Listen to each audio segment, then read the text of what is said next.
Our brains today have become tremendously toxic. The inter-organ fat that's deadly. In order to even go into detox, we have to fast. So when we feast and then fast, the body is able to go into elimination, into detox, or we have to let the body believe that it's going into starvation mode. Let me tell you how we do that.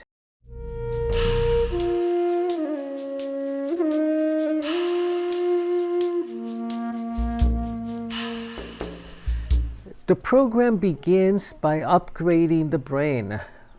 We upgrade the brain so that the brain can then begin to create psychosomatic health.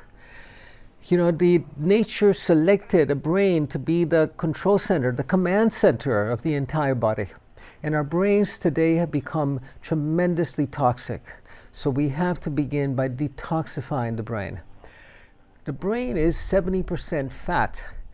And in its wisdom, the body stores toxins in the long-lived molecules. And the long-lived molecules are fat. And the body will not allow us to burn fat until we are able to detox the poisons that are stored in our fat. If you've ever seen a surgery in a hospital, a thoracic surgery, abdominal surgery, you see that the patient has this much yellow fat inside their body. And there's also the fat that is in between the organs in the body, the inter-organ fat that's deadly. And it's yellow because it's rancid. It's rancid fat.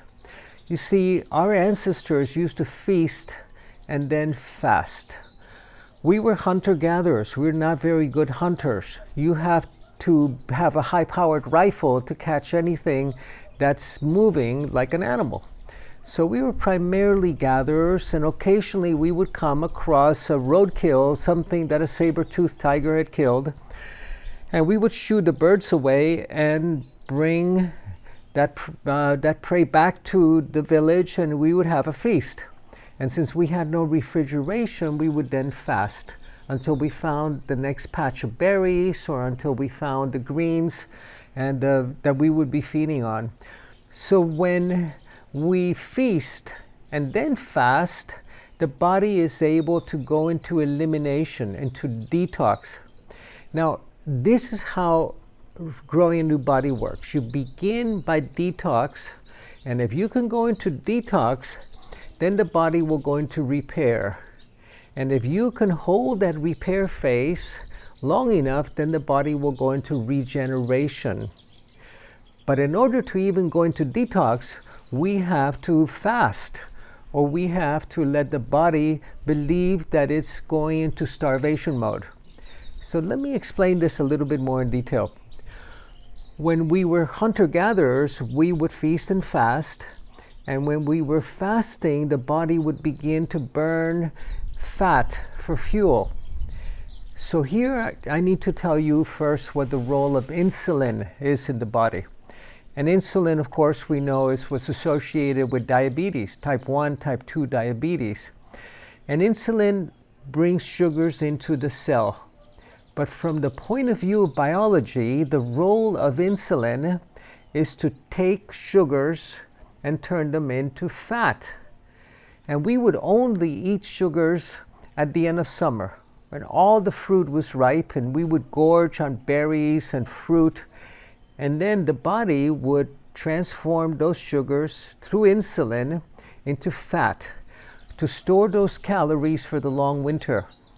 And of course, today the long winter never arrives because we're getting fruit from Israel and berries from Chile in the winter. So we are eating 3 meals a day since we were born. And in order to detox, the body has to shift from using sugar for fuel into burning fat for fuel. Now, in its wisdom, the body is storing toxins in fat. And the wisdom of the body will not allow you to burn fat for fuel until you have a way of disposing of these toxins. So today we're not able to go into detox. It doesn't matter what kind of detox diet you do. Very difficult to go into detox until you support the transport systems. So the body, of course, knows how to detox naturally. And today we have been exposed to toxins that did not exist 100 years ago. Mercury, take mercury for example. Do you remember as a child how you would do that? You put the mercury in the palm of your hand and it would wiggle. And then I went to my dentist and she put it in my teeth. Incredible. And mercury is a neurotoxin. No one had to deal with mercury until recently. Unless you had a small volcano in your backyard, all of the mercury in nature was bound in the geology. And today, of course, we have mercury in all of the fish that we eat. There's mercury in the foods, there's mercury in the vaccines, there's mercury in the toxins that we're exposed to. And that's just one of 60,000 different chemicals that we have developed in the last 50 years. So the problem here is not the body's ability to detox, but the transport systems and the liver's ability to eliminate toxins. So here we are in this catch-22.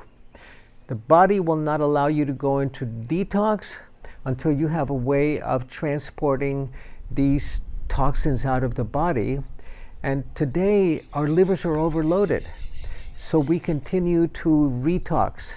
Even if we push the cellular detox systems and the body's not able to transport the toxins out, we're simply retoxifying. And the brain, of course, has more blood flow and circulation than any other organ in the body except the heart. And when we begin to recycle toxins because we cannot eliminate them, they end up in the brain. That's 70% fat. And we don't want to be storing toxins in the brain. So the thing that we have to keep in mind is that we have to support the transport systems and the liver's ability to eliminate these toxins so that they can come out of your pee and out of your poop and out of your sweat. But the liver is not able to deal with fat. The liver has to transform these toxins that have been stored in fat into water-soluble toxins. And that's a multi-step process that takes these fat-soluble molecules, and with the help of glutathione, of vitamin B12, of magnesium that we're all deficient in, and of zinc, then the body can transform them through phase 1 and phase 2 into water-soluble toxins that we can eliminate. But if you're not getting enough magnesium, if you're not getting enough zinc, if you're not getting B12 or glutathione, if you don't produce glutathione naturally, like I don't have the SNP, my genetics don't allow me to produce very much glutathione, then you end up with a very toxic problem. And then you have to support glutathione production with the precursors of glutathione, which is N-acetylcysteine, NAC. And we'll learn about all of these different ways of supporting the transport systems in the body so that we don't end up getting toxic again once we push detox out of the cells. So let me go back to how growing a new body works. It begins with detoxing, and to detox, we have to begin to burn fat for fuel, not sugar for fuel. But what is it that burns fat? So I'm going to take you a little bit into the science of how we burn fat. Many times we find ourselves trying to get rid of that little roll around the waist or excess weight, and we go to perhaps a spa, a weight loss spa. Unfortunately, most of the weight that you lose in these settings is water weight. You don't lose fat weight because the body, again, will not let you go into detox unless you begin to burn fat. And the only way to get rid of fat is to burn it. You cannot sweat fat. You cannot get rid of fat particles. They need to be transformed into water-soluble particles that where toxins can be released. And the only way you lose weight is through exhaling through the process of combustion that happens inside the cell, where you burn fat, and the byproduct is water and breath. And that's how you lose weight, is through your breathing, through your breath. So again, the very first step, liver support. The next step is we need to persuade our mitochondria, which is where combustion happens inside the cell. These are the energy factories in the cell. We have to cut back on the sugar supply and increase the fat supply to train them again to burn fat. Because we've been feeding our mitochondria sugar for the last, since we were born, for the last X number of decades that you've been alive, and they've become lazy. They say, hey, let's burn all this birthday cake for fuel and forget about burning fat. Now, once your mitochondria learn how to make fat their primary fuel, an amazing thing happens. The brain fog begins to clear, the weight begins to peel off of your body naturally. Because to burn a kilo, 2.2 pounds of fat, you have to run, to go jogging, 25 miles. That's the only way to burn fat, unless you want to do that exercise internally. And during the detox process, we do a huge amount of internal exercise, because this process of eliminating toxins is very energy intensive. And as a natural byproduct, you will lose weight. Now, we had one of our students who was very slim say to me, you know, I cannot lose any more weight. I weigh 110 pounds, a young woman. I don't want to lose any more weight. And I said to her, the idea is to replace that rancid yellow fat that you have in between your organs that are producing hormones and throwing your hormones out of balance, and that are producing free radicals and damaging all of your tissues. We want to replace it with good, clean fat. Burn out the old fat, lose the weight, and in the process, begin to upgrade the quality of your brain. Remember that the brain is 70% fat, and we want to begin by detoxifying the brain. Most of the detox programs that are popularly done today are detoxing the filters. They're detoxing the kidneys and the liver and the blood, but we want to begin detoxifying the brain. And once we detoxify the brain, to repair and to upgrade the brain so that we can begin to create psychosomatic health. A few years ago, my wife and I went on a diving trip on a liveaboard, which was a boat that had 20 people in it, and we went 100 miles north of the Dominican Republic in part of the Bahama Banks. Very low depth water where whales came to spend the summer. So whales would migrate from the north into this area where they would fast. And there were 6,000 whales around us, big blue whales, the size of a school bus. And they would fast for 6 months. And in that 6-month period, they would lose half of their body weight.